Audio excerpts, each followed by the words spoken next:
Good evening, Broncos country, and welcome to another increasingly common episode, solo episode of the Mile High Huddle podcast. I am one half of your football priest, Zack Kelberman, sitting in today for Chad Jensen, who is on vacation, enjoying himself. We all wish him well. We'll be talking about the Broncos' latest draft visits and what George Paton, Sean Payton said today in their pre-draft presser. We do have our producer, Scott, back from his vacation. He's in the background. He'll be helping me out tonight, so I'm not totally alone, but I want to just say hello to a few people, let the stream warm up before I dive in and lose my voice like I always do on these solo shows. I see a super from Sam, $20. Thank you so much, Sam, as always, for your generosity. Hope you're having a good Thursday. Evening, Zach, Scott, and Broncos country. 1 week until the draft. So ready for it to get here already. Hope you and everyone else has a great Easter weekend. Go Broncos. Same to you, Sam, you and your family. Everyone, hope you have a great holiday weekend. Stay safe and have fun. But yeah, we're literally now less under a week away officially from the draft. The Broncos will be coming up to being on the clock this time next Thursday in a little bit. And we still don't know where they're going to go, Sam. I mean, they can literally go in multiple different directions. I'll talk about what the Paytons said today before I say hello to a couple other people like David Yunkin. Evening, everyone. Hope everyone has had a great day. It's always a great day when you're here, David. Hope you're having a great Thursday too. And you, Michaela, as well. She says, howdy, folks. Howdy to you, Michaela. Hope you're having a good Thursday and you're excited about the draft and whoever the Broncos are going to land on their big day. I see who else we got in here. I see William. Ernie Mays saying, go Broncos country only. Go Bo Nix 4-6. Hello, Zach. Hello to you too, Ernie. Appreciate you always being in the chat and keeping us company on these podcasts. The stream was scheduled a little late tonight, so like I said, I'm going to give it a little time to warm up. We have Judson Cake. Seems like a newer name. I haven't said that too often, so welcome if you are new. If you're not, appreciate you being back. Hey, everyone. Hey to you. How's your Thursday going? Who do you want in the draft? Let's talk tonight. Michael Ronquillo. Good evening, Zach, on the MHH podcast. Go Bo Broncos. Go Michael. As I think Nick says that on his podcast, so I like to be, for continuity's sake, I'll echo what he said. Thank you, Michael, as always, for your support. It's good to see you. I see Glenn Ashley saying good morning. Glenn, you're in Australia, I believe. Got to get out there one day, but hope you're having a good Friday morning. Today's Thursday. Yeah, hope you're having a good Friday morning. And the land down under is treating you well. We have Phil McLaughlin. Good evening, Zach and Deacon Scott. Good evening to you too, Phil. Hope you're having a good day and you're excited about the draft. Roy Osborne was, I see Roy Osborne left a comment. Appreciate you, Roy. The take I got was that they have an open book on moving up or back in the first round, so they are keeping their mouth shut. Yeah, they weren't going to say anything regardless. They weren't going to give anything away, and I wasn't expecting them to. We gleaned a little bit. Like I said, I'll get into it after I wind down the hellos here. We gleaned a little bit, but ultimately those are two people, Sean Payton and George Paton, who keep their cards right here extremely close to their chest, their vest, whatever. They weren't going to give us anything, but like you said, they do have some flexibility, and we'll get into that. David McElrath, the Papa Bear, $5 super. Good to see you, David. Good evening, Broncos country. Zach and Deacon Scott, let's go, Bo. Absolutely. Bo's about to get a running game a week from now. I have a strong feeling, my own personal opinion, that on day one, the Broncos will come away with a running back. Who that is remains to be seen, but a week from now, Bo Nix will be a very, very happy camper, David. And I got to be honest with you, I will be too. Okay, I see Michaela not already dropping supers. Thank you so much, Duchess. $9.99. Come on, draft. Can't wait any longer. Hi, Zach. Love you. Love you, Michaela. Thank you for your generosity as always. Curious, who do you want? Have you changed your mind? Do you want a running back, receiver, tight end, defensive lineman? Do you want the Broncos to trade back, trade up? What's your preference, Michaela? Let us know if that's changed at all. DJ Capo is in the building. What's going on, Zach and Broncos family? What's going on, DJ? Hope you're having a good day and you're excited about the draft.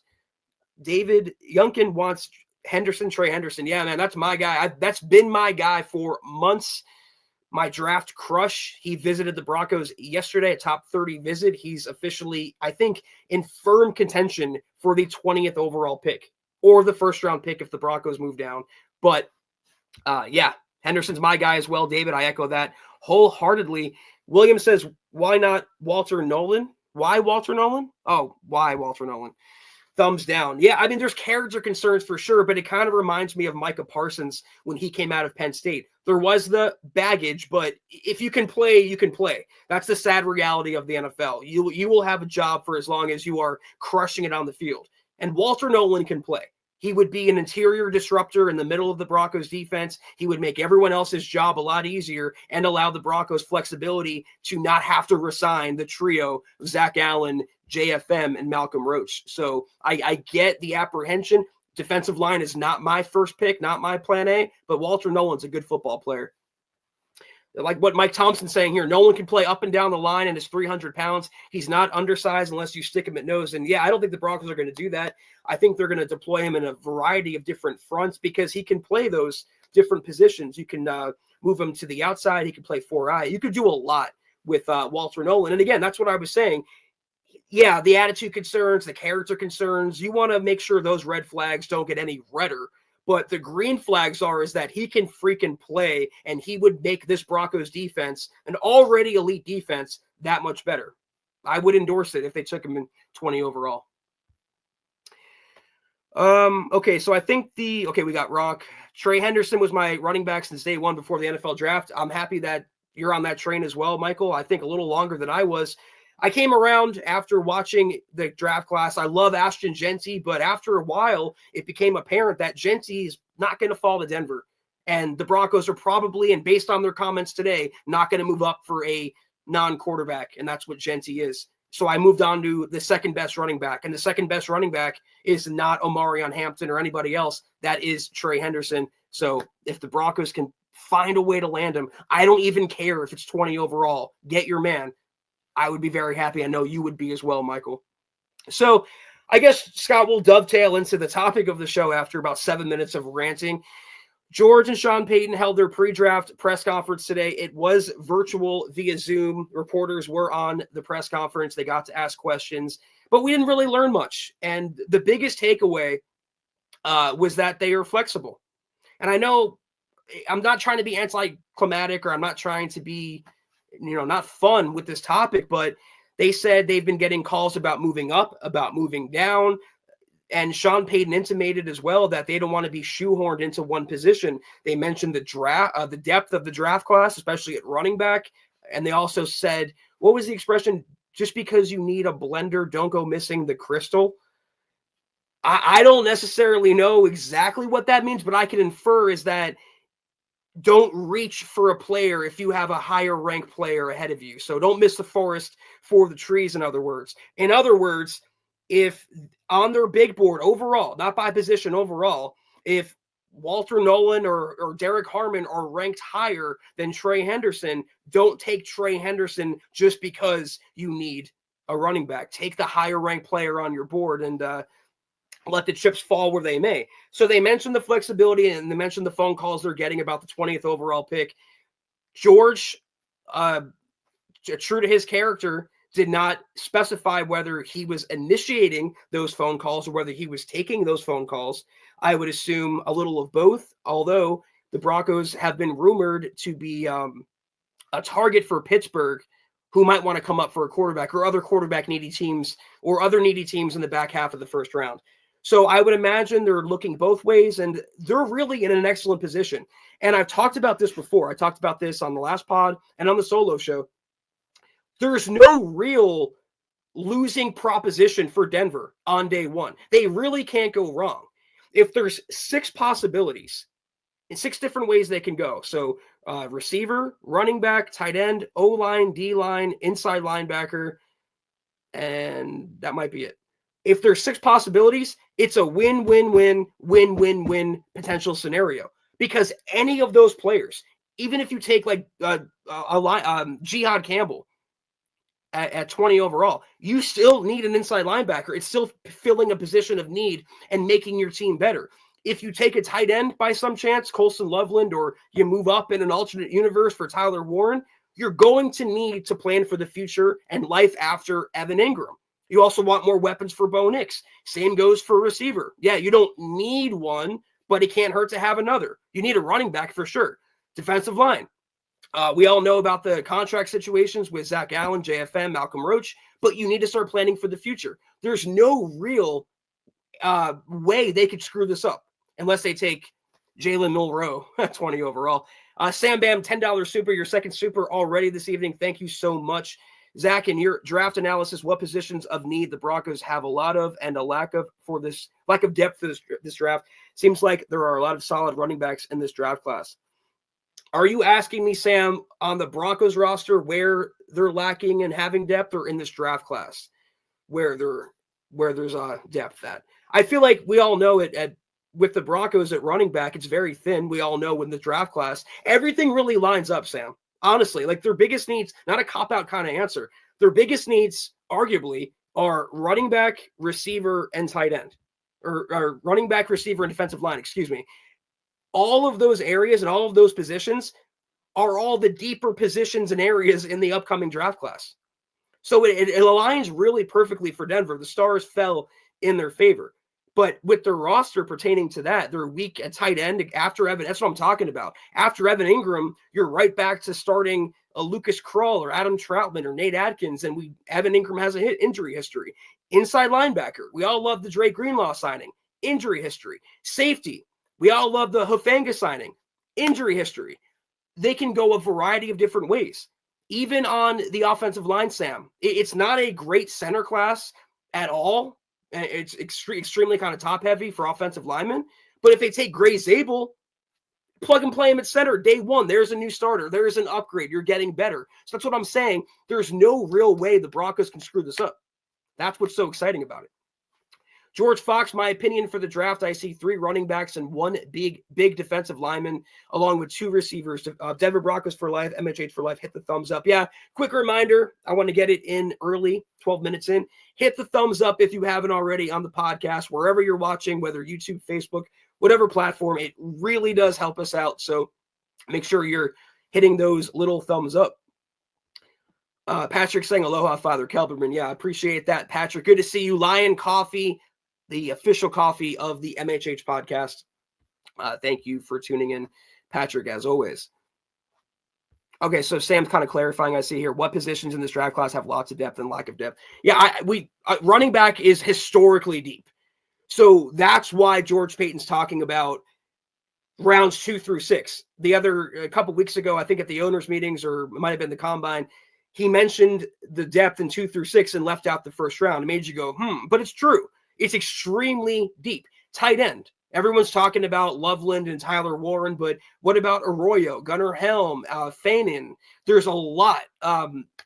Kaliki, Latu, I think I forgot his name, but he had a top 30 visit. The UCLA kid, I think, top 30 visit with the Broncos. Through round 4 or 5 or so, that's a deep position as well. Receiver, Restrepo, even in the Miami kid, even in the 7th round, 6th round, that's a dart throw that you could take. That's another deep position. So again, not a cop-out, but it really is true. Wherever the Broncos are lacking, the biggest areas of need, and we all know that as Broncos fans and media, running back, defensive line, receiver, a little bit in the defensive back end, cornerback and safety, inside linebacker, those are all of the strongest areas in the draft class. And the weakest areas in the draft class, including quarterback, the Broncos don't really need. How amazing is that? It's one of the worst draft classes in years, and the Broncos have their franchise quarterback. It lined up perfectly, Sam. So let's see. Any more comments we can get to before I kind of give them a little more takeaway from the presser today? And again, there really wasn't much to get to with the presser. He did talk about the quality of running back. Sean Payton did in the upcoming draft. To no surprise, he mentioned pass protection as a quality that he covets. And to me, here's one takeaway. That was a comment that said, hello, Treveyon Henderson. We see you, and we might want you at 20 overall. Resign yourself to it now if you haven't already. Trey Henderson, who many think is a second-round prospect, where have I heard that before? The Broncos shouldn't take him around too early. Many consider him a prospect in play at 51 overall for Denver. Do not be surprised if his name is on the draft card at 20 overall. He just checks every box. It's not me being a homer. I'm not saying this because I want to be validated or be right in any circumstance. I've been wrong a lot about prospects, but he really does fit everything the Broncos want to do at running back. He's an excellent runner, obviously. He's an excellent pass catcher, and he's an excellent pass blocker. The only issue with him is durability, the foot issues, the foot injuries. Fortunately, the Broncos have one of the best strength and conditioning departments and medical staffs in the NFL. They've kept the most injury-prone players in recent years healthy, to the extent they took a chance on Evan Ingram and Hufanga and Dre Greenlaw, 3 guys with injury jackets. I'm not worried about that too much. They will keep him healthy. He has the size, he has the profile, he has the makeup, he handled the media well, he has the intangibles off the field that you're looking for. He is a 3-down running back. He is this year's version of Jahmyr Gibbs. And whether the Broncos want to pair their Jahmyr Gibbs with a David Montgomery, and by that I mean a power back, they don't have a Gibbs on the roster. Just get Henderson. If that's your guy, take him at 20. By all means necessary, go out and get him, like you did with Bo Nix, a second-round prospect. They were being slandered for considering him at 12 overall. They took him at 12 overall, said, damn your projections, and look what happened. Bo Nix is now a franchise quarterback, and Sean Payton looks like a genius. Trey Henderson at running back could be this year's Bo Nix in the best way possible. Deanna, wow. When I see the purple, I get excited. I already know that it's you showing us this love and generosity. Thank you so much. $50 super. You are amazing. Evening, Zach. I'm still hoping we take a running back, safety, tight end, and as you said, center. We are in a great place overall. Nice to be in this situation. I feel like we can't go wrong. Exactly. And, you mentioned their safety, which is true. I mean, they have Brandon Jones and they have Hufanga.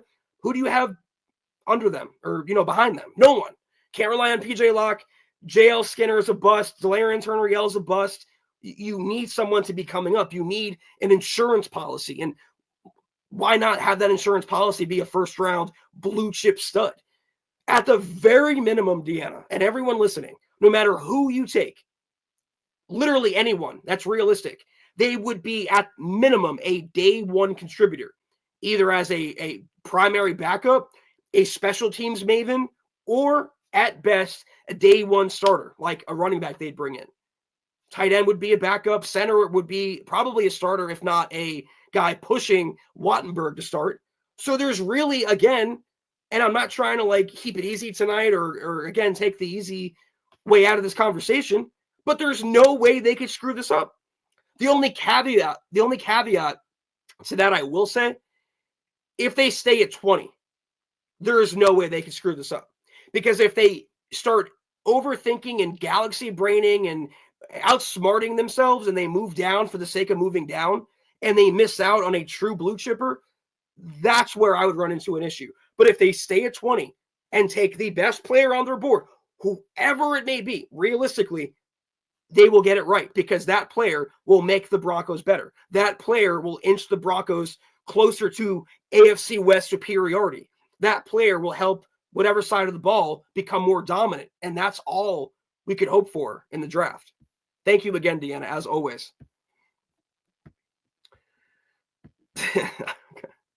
Really quickly, I'll take my producer's advice. It happens every single time.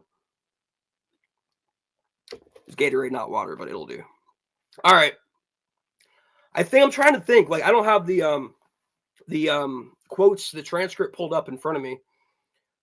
Other than that, guys, they were very typical Broncos, no likey, the media, very secretive, very North Korea, keeping things in-house. And I got to be honest, every team around the NFL is doing that. No one is giving away their draft intel. I'm surprised even George Paton admitted a few weeks ago that we're going to get a running back in this draft. He gave that much away.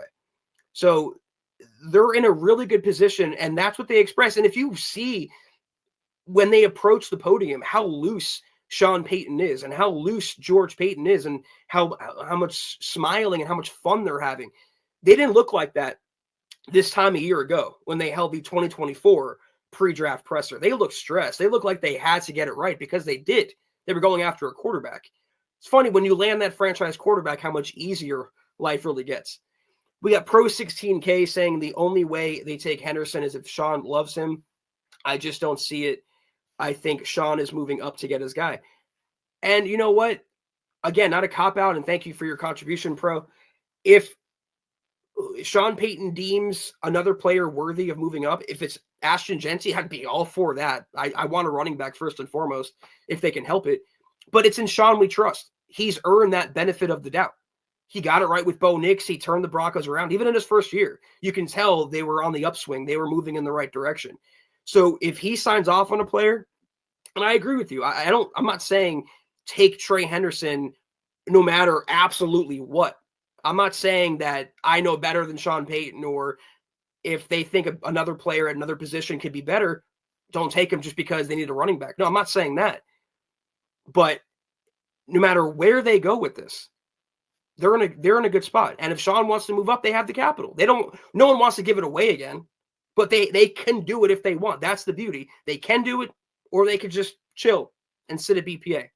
Chris Hernandez, wow, thank you so much. That is so generous of you, Chris. That's amazing. Thank you so much, man. $99.99 super in bright red, blessing us tonight. Thank you. Leaving me speechless and tongue-tied.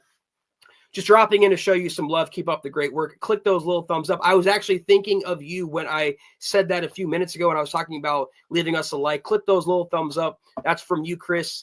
And I appreciate you, again, showing us that amount of generosity and support. Thank you so much. Hope you're having a good night, and hope you're excited about the draft next Thursday. Phil says, happy Easter to those that celebrate, and I hope you find all the eggs you hide. LOL. Yeah, happy Easter again, guys. Hope you're going to have a fun, safe, enjoyable, restful weekend, because it's not going to be totally restful, at least for those of us in the business.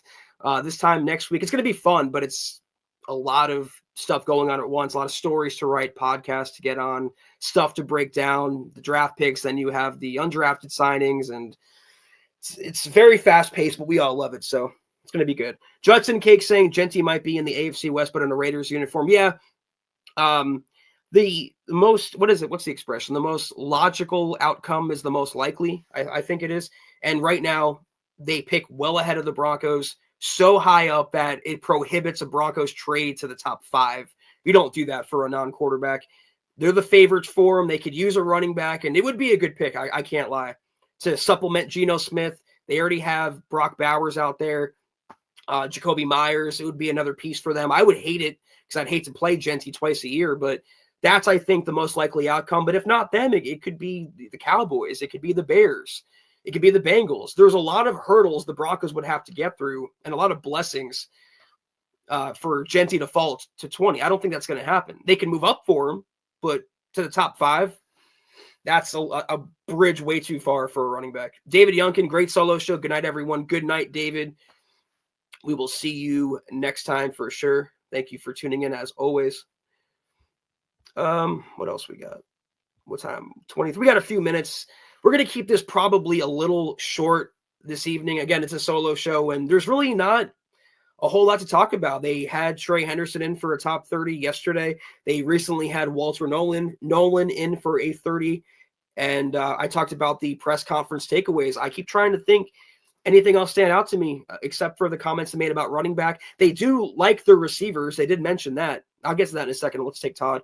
At this point, I think Loveland is gone by Denver's pick, probably. But if so, then whatever. No skin off the Broncos' nose.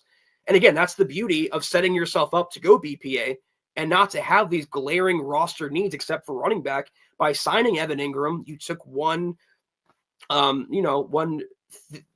priority away that you felt like you have to reach for. So if Loveland's gone. Oh, well, we'll move on. So what I wanted to say about receivers is, for the second time this offseason, if you recall, when Sean Payton was talking with Kay Adams a few months ago, he said that they really like the receivers. And we said, nah, it's coach speak, and he doesn't really mean it. They're going to go make a play for Chris Godwin or T. Higgins or whoever. That came and went. Free agency came and went, and the Broncos made a play for no one. They signed Trent Sherfield, who's a special teamer and a deep backup.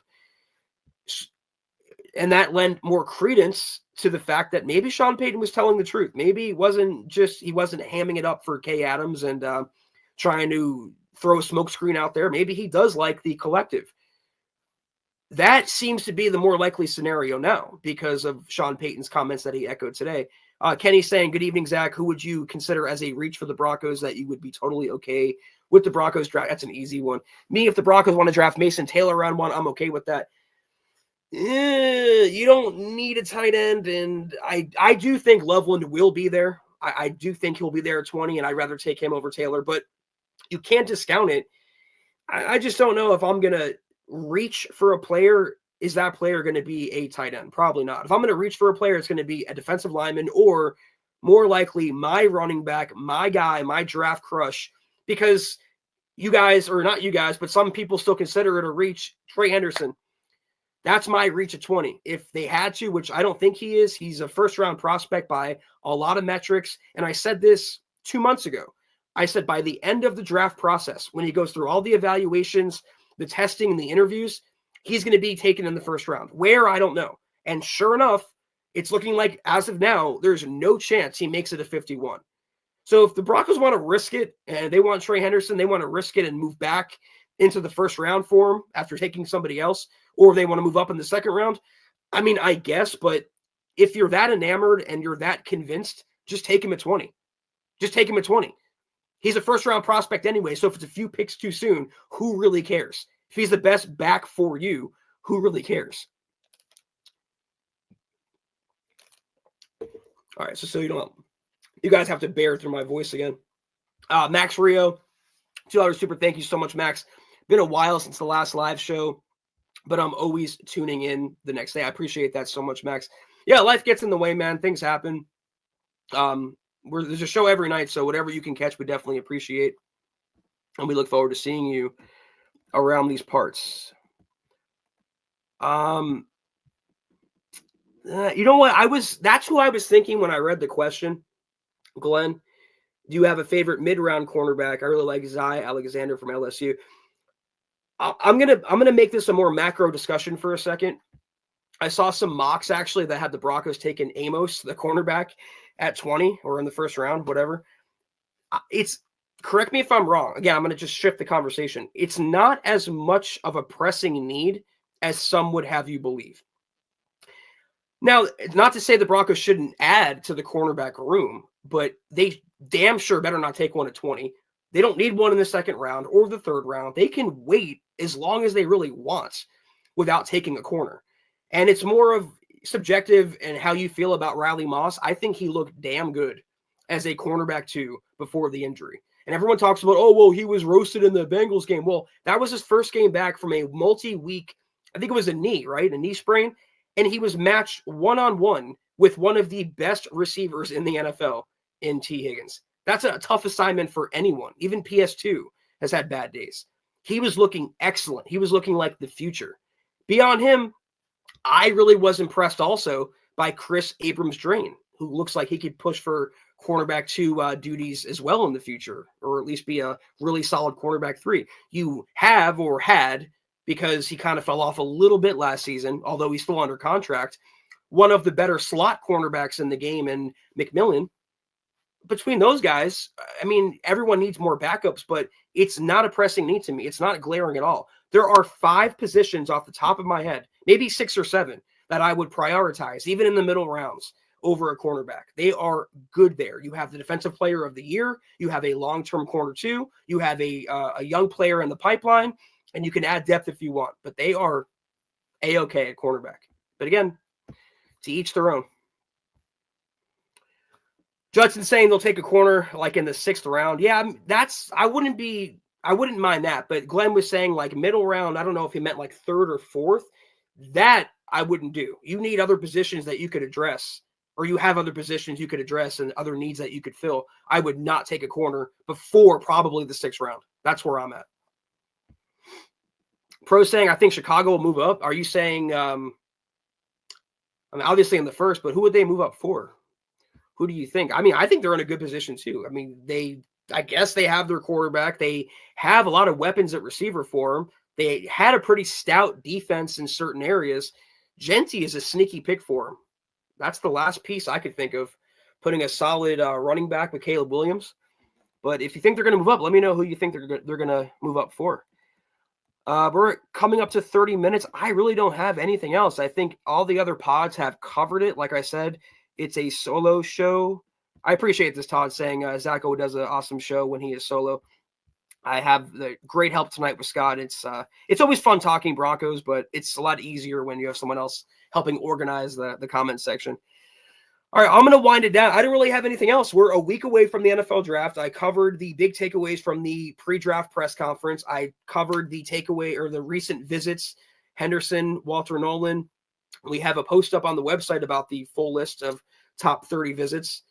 And Glenn, I didn't know that you were around for the 24/7 Facebook Live days. I thought you were a newer, and not insultingly at all, but I didn't know that you were around for those old Facebook Lives. Those were super fun. And I love when you guys tell me, because I thought a lot of the people who watch those kind of just trickled away. But the fact that you integrated into this podcast and followed me here, it means the world to me. So I appreciate that. And I love hearing it.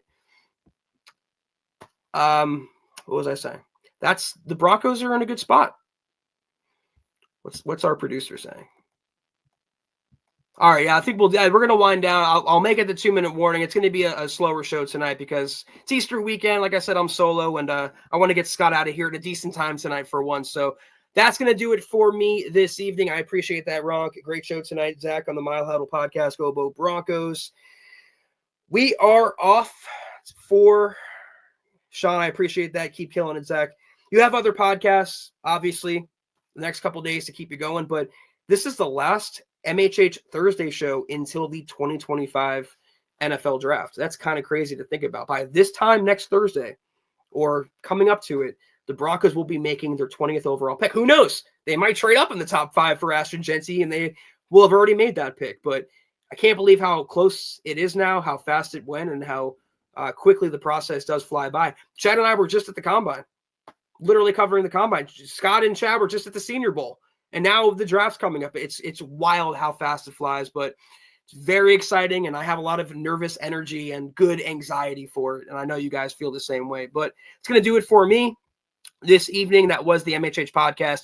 If you haven't done so, please follow us on Twitter, X, whatever you want to call it, at the MHH pod. You can follow the main account at Mile High Huddle. Myself at Kelberman NFL, Scott, our producer, at Scout Kennedy, and Chad at Chad and Jensen. If you haven't done so and you guys want some merch like we're rocking each and every single podcast, check out mhhmerch.com and get you some. If you haven't done so, please drop us a like at facebook.com/Mile High Huddle Pod. You can find us on Instagram at mile_high_huddle. If you're listening on Spotify or Apple Podcasts, make sure you're leaving your football priest a 5-star review for a chance to win some merch each and every single month. But if anything, y'all, you know the drill by now.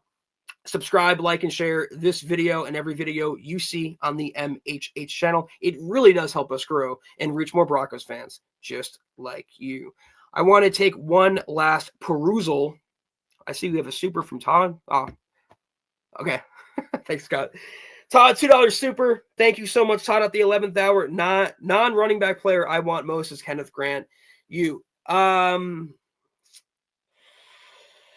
Grant, Derek Harmon, in the first round, I'm assuming, Todd. Grant, Derek Harmon, and I really do like Igbuka. I really love his attitude and how he comports himself, and obviously his play on the field. I love the complementary things that he can bring to the table, more so than someone like Luther Burden, who's a Marvin Mims clone. So, yeah, I like Kenneth Grant a lot.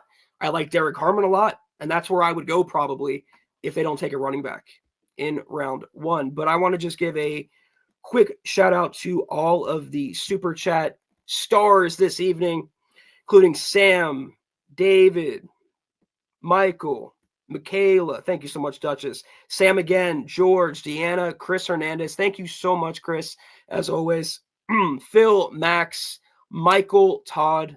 Appreciate each and every single one of you. Appreciate everyone who tuned in with us tonight, everyone who left a comment, everyone who does watch or will watch after the fact. Again, we are off until Sunday. I believe Chad's going to be on vacation. It might just be me. Might be Scott and I. We don't know. We'll let you know.